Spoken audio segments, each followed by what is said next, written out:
Suikoden 2, a well-loved Japanese role-playing game for the PlayStation, is known for its compelling story about brotherhood, war, and impactful choices. Set 3 years after the first Suikoden, the game throws players into a major conflict between the jousting city-states and the invading Highland Kingdom. At its heart, Suikoden 2 tells the story of two childhood best friends caught in this war, dealing with themes of loyalty, betrayal, and the consequences of ambition. The story is engaging due to its complex plot and the strong emotions it evokes, drawing on common experiences of friendship and loss during a time of political upheaval. The use of a silent protagonist, Riou, a common feature in JRPGs at the time, helps players feel personally involved in the unfolding events. The decisions made and relationships built have a real impact on the story, leading to a journey full of betrayals and alliances formed during conflict. The game's world, a mix of political maneuvering and mystical elements, is a key part of the experience. The 27 true runes, which are sources of great magical power that influence the universe, are central to the plot. The Rune of the Beginning is especially important, as its two halves end up with the main characters, leading them towards an unavoidable confrontation. This setup highlights both the large scale of the conflict and the seemingly predetermined path of the characters. For those who played the first Suikoden, the return of some characters and the shared world history adds more depth, suggesting a larger connected story. Suikoden 2 begins in the Highland Kingdom, introducing the main characters whose lives are about to change dramatically.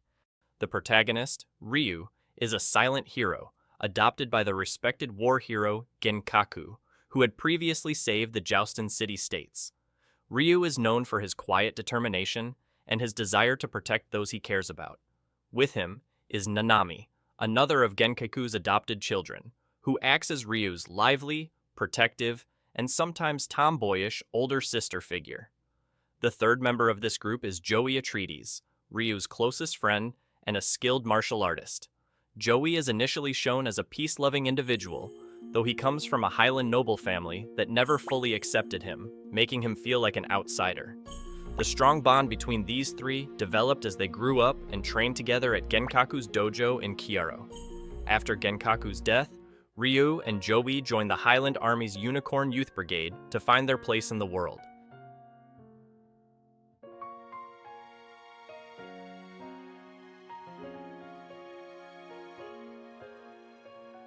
This path takes a dark turn with Luca Blight, the Crown Prince of Highland.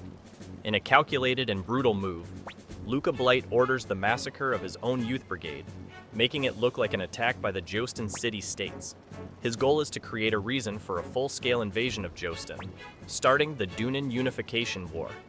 This act of a prince betraying his own soldiers sets a grim tone for the conflict, showing that loyalty and honor can be easily abandoned in the pursuit of power. Such cruelty creates a situation where extreme actions might later seem necessary to other characters in this harsh world.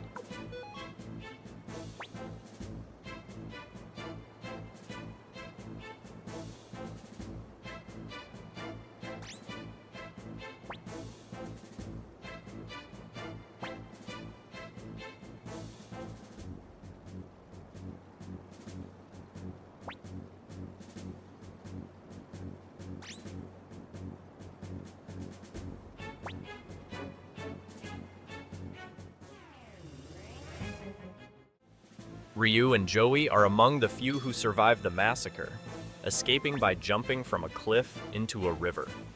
Before they jump, they promise that if they get separated, they will meet at a marked rock on Tenzan Pass. This promise is an important narrative point, symbolizing their connection before events and their different paths pull them apart.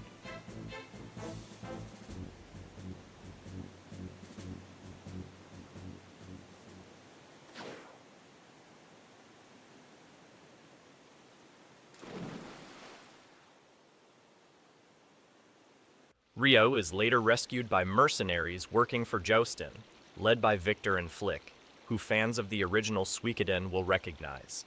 Meanwhile, Jowy is saved by people looking after a hidden shrine in the village of Toto.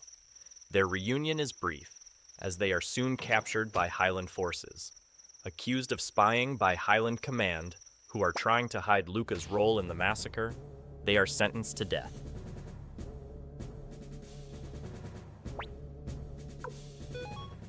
They are rescued again by Victor and Flick. As they flee the advancing Highland army, they end up back in the now-destroyed village of Todo, drawn to the shrine where Jowy had taken refuge. It's here that fate plays a significant role. Riou and Jowy each receive one half of a true rune, the Rune of the Beginning. Riou gets the Bright Shield rune, and Jowy receives the Black Sword rune. These ancient and powerful artifacts are destined to lead their bearers into conflict, a path that will continue until one is defeated and the rune's halves are reunited.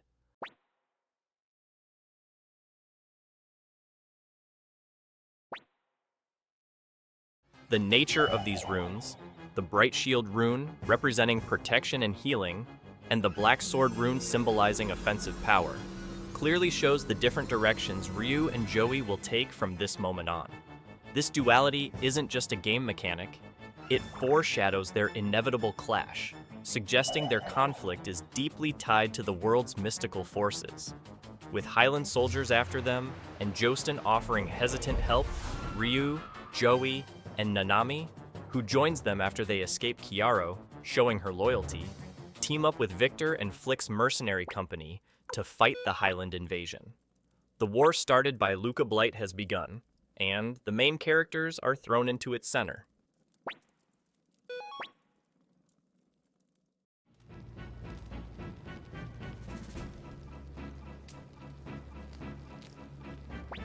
Luca Blight, the instigator of the Dunan Unification War, is an exceptionally cruel figure.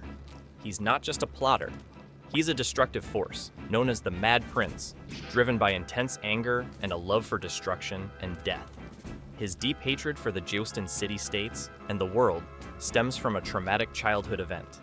When he was 10, Luca saw his mother, Sarah Blight, assaulted by Muse soldiers disguised as bandits during an ambush on the royal caravan. Making things worse, his father, King Agaris Blight, ran away, abandoning his wife and son. This event deeply scarred Luca, filling him with hatred for humanity and a belief that only strength and cruelty mattered. He despises weakness, likely due to his own childhood vulnerability and his father's cowardice. Luca Blight's campaign is marked by widespread slaughter. Villages like Riou and Todo are destroyed, their inhabitants, men, women, and children, killed without mercy. In one disturbing display of his cruelty, he tries to kill a young girl named Palika, only stopped by Victor and Flick's timely intervention. These horrific acts are the main reason a desperate resistance against Highland forms. While Riou focuses on survival and fighting Highland, Jowy Atreides starts down a different, darker path. During a reconnaissance mission into a Highland camp for Muse City, Jowy is captured. When he returns, his demeanor has noticeably changed. He becomes more distant and calculating. This change leads to a shocking event during the Siege of Muse, Jostin's capital.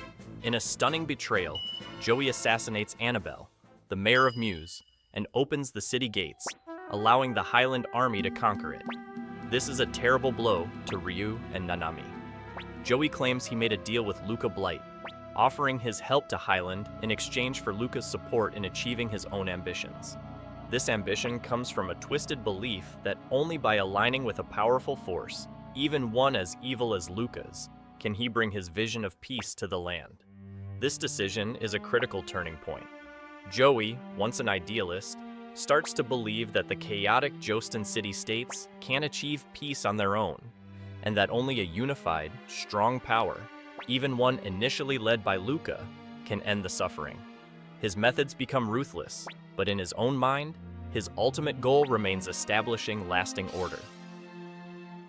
With Muse fallen and Jostin in chaos, Riou, Nanami, and the surviving members of Victor's mercenary force escape across Lake Dunan.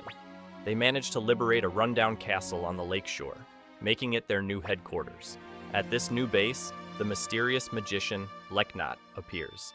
She tells Riou that he has been chosen by the Stars of Destiny and is fated to gather all 108 of them to challenge Highland and change the course of fate. Soon after, Shu, a brilliant military strategist and former student of Matthew Silverberg, a key figure in the first Suikoden, joins their cause. Shu sees Riou's leadership potential, not just as Genkaku's adoptive grandson, but as someone capable of inspiring hope and unity. He persuades the young Riou, who is initially hesitant and more worried about his friend's safety, to become the leader of the new Dunin Unification Army, also known as the New Alliance Army. The weight of responsibility, the horrors he's seen, and the trust from figures like Shu and Leknat push Riou to accept this difficult role. Shu's decision to support an inexperienced youth like Riou over more seasoned military figures suggests he understands that leadership is more than just military skill. He likely sees in Riou a natural charisma and moral integrity that can build true loyalty, qualities more valuable in a war of liberation.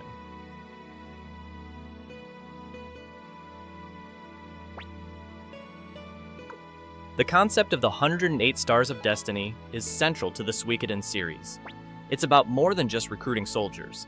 It involves uniting a diverse group of people. These stars include skilled warriors and mages, blacksmiths, tacticians like Apple, a recurring strategist, cooks, doctors, merchants, and even unusual characters like the flying squirrel, Mukumuku.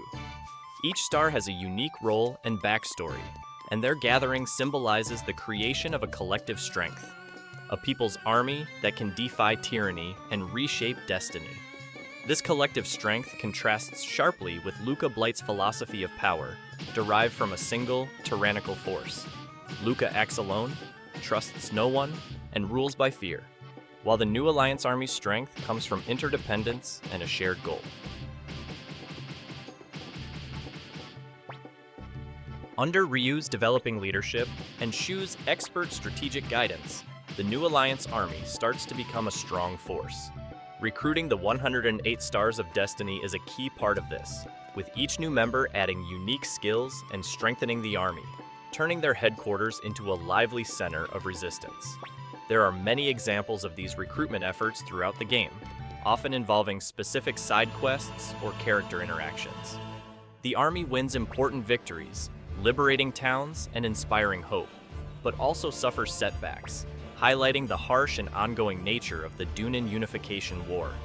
Shu's strategic skills often prove crucial, using clever tactics, deception, and psychological warfare to overcome Highland's often larger forces.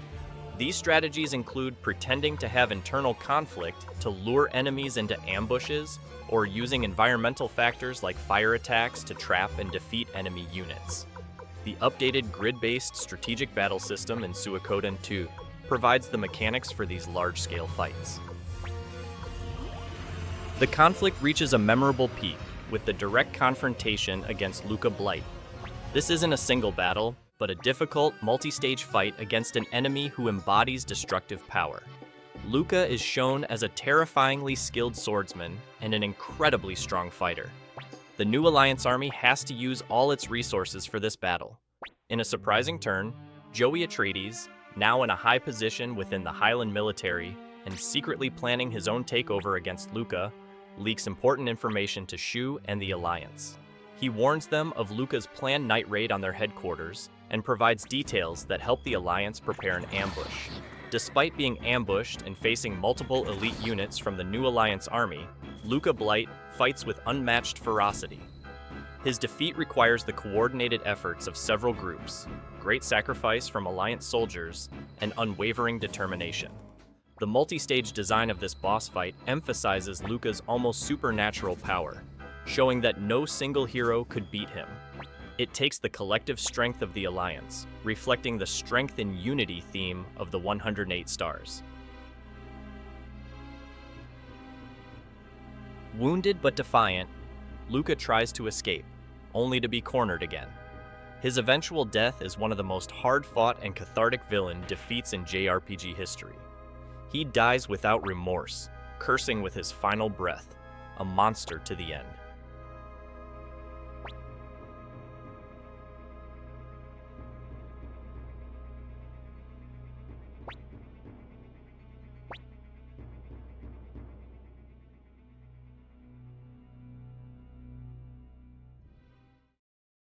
Throughout this brutal war, Nanami remains Ryu's loyal companion and a vital emotional support.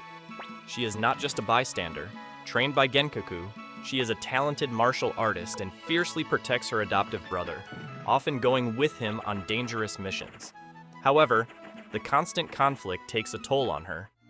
Nanami dislikes the fighting, constantly worries about Ryu's and even Jowy's safety, and wishes for a return to a simple, peaceful life. She often begs Riou to leave the war and escape with her.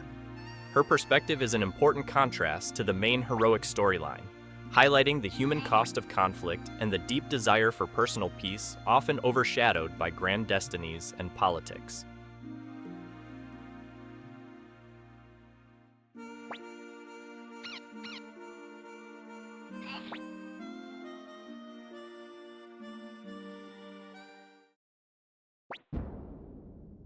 Nanami's internal struggle and her devotion to Riou lead to a critical and potentially tragic moment at Rockaxe Castle.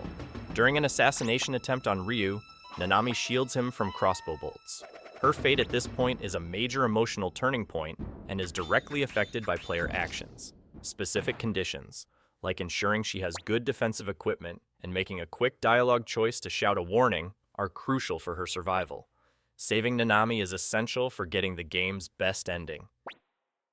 Jowy's secret help in Luca's defeat, while still being an antagonist to Ryu's cause, shows the complex political maneuvering and personal conflicts involved.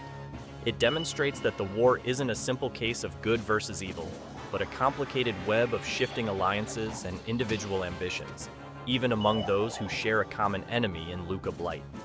Jowy is playing his own dangerous game, aiming to remove Luca to seize power for his own vision of a unified Dunin.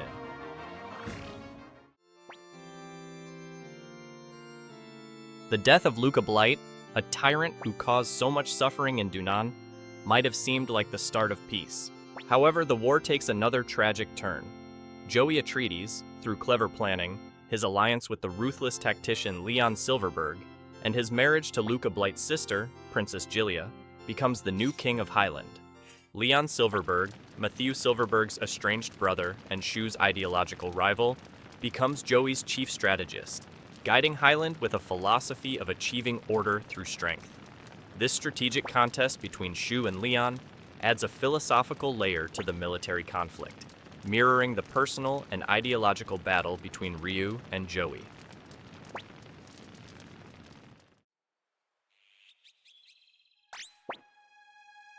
King Jowy remains convinced that only a unified Dunin, under his strong rule, can stop the endless cycle of war that has plagued the region.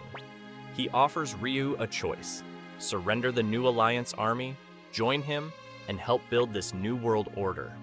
However, Riou, loyal to his comrades, the 108 Stars of Destiny, and the ideals of freedom for the city-states, cannot accept Jowy's terms.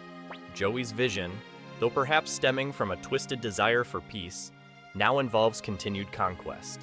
The story makes the player wonder, is Jowy a villain, or a tragic hero who has lost his way? Convinced that his terrible methods justify his goals? His marriage to Gilia Blight, a strategic move to legitimize his claim to the throne, also symbolizes his corrupted idealism, turning a childhood crush into a tool for power.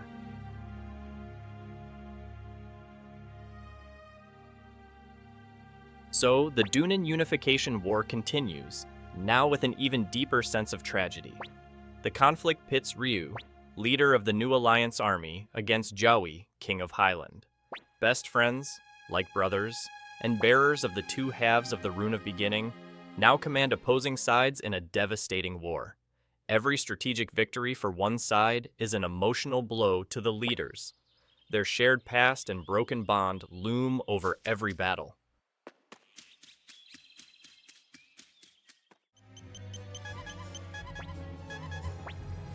The New Alliance army, powered by the collective strength of the gathered stars and Ryu's inspiring leadership, gradually starts to gain the upper hand against Highland.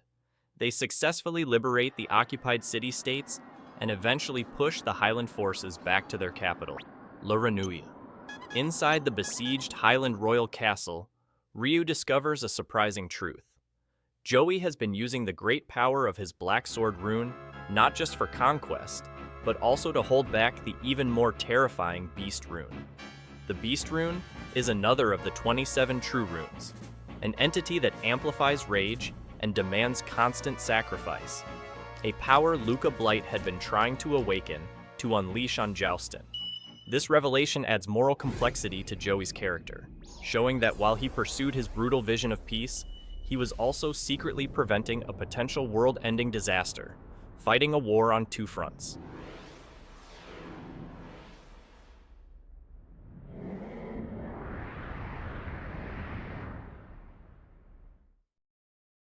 After a dramatic and difficult battle against the now unleashed Beast rune, the Highland Kingdom essentially collapses. The war is effectively over, yet one final, deeply personal confrontation remains. Riou travels back to the spot on Tenzan Pass, where he and Jowy made their promise at the start of their journey. Jowy is there waiting for him. Bound by their runes and their intertwined fates, they are destined to duel one last, heartbreaking time. The choices Riou makes in this final encounter will determine not only their individual fates, but also the true ending of their story. The emotional final duel at Tenzan Pass is the ultimate test for Riou and Jowy's relationship. Its outcome, and the overall conclusion of Suikoden 2's story, depends heavily on the player's actions and choices throughout the game. Several factors influence the ending: recruiting all 108 Stars of Destiny, Nanami's fate after the events at Rockaxe Castle, and Ryu's decisions when facing a weakened Jowy, who, with his ambitions gone, asks Riou to end his life and take the Black Sword rune to reunite the Rune of Beginning. To get the best ending, which many fans consider the most satisfying and complete conclusion, specific conditions must be met: recruitment of all 108 Stars of Destiny, Nanami's survival, and final duel choices.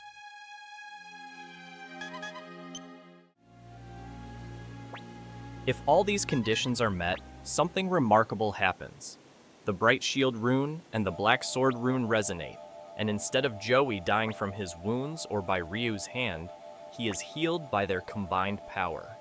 Leknat, the Seer of the Stars, appears, acknowledging their strong bond and urging both Riou and Jowy to keep living and strive to make the world better, despite their past actions. Following this, Shu arrives with surprising news. Nanami is alive. Her apparent death at Rockaxe was a carefully orchestrated deception, with Nanami's request, who realized when Riou threw his body to protect her that Riou was too important for that, and she could not bear to see Riou and Jowy fighting again. This shows Shu's willingness to make morally questionable decisions for what he believes is a compassionate greater good, and it gives Nanami the chance to find her own peace.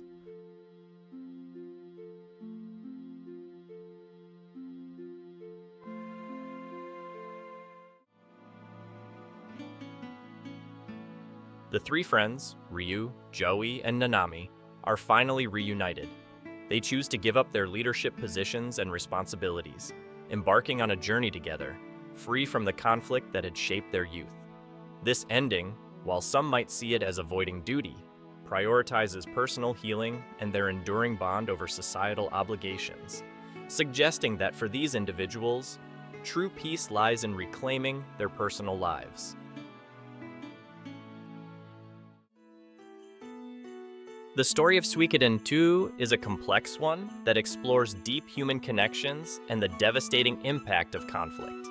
Its tale of friendship, betrayal, and the fight for peace against great odds continues to connect with audiences years after its release.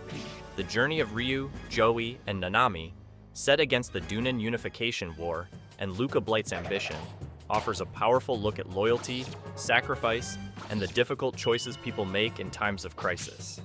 The game's mechanics, like recruiting the 108 Stars of Destiny and the branching paths leading to multiple endings, are not just gameplay features, but key parts of its thematic exploration. The need to unite a diverse group to overcome tyranny highlights the power of collective action, while the different endings show the serious consequences of decisions made under pressure. The best ending, in particular, offers a message of hope and reconciliation, suggesting that even deep wounds can be healed and broken bonds mended, though often at great personal cost.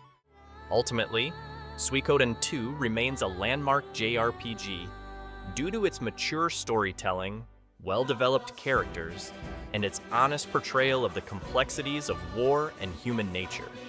It serves as a strong reminder that interactive stories can achieve significant emotional depth and explore complex themes, leaving a lasting impression on those who experience them.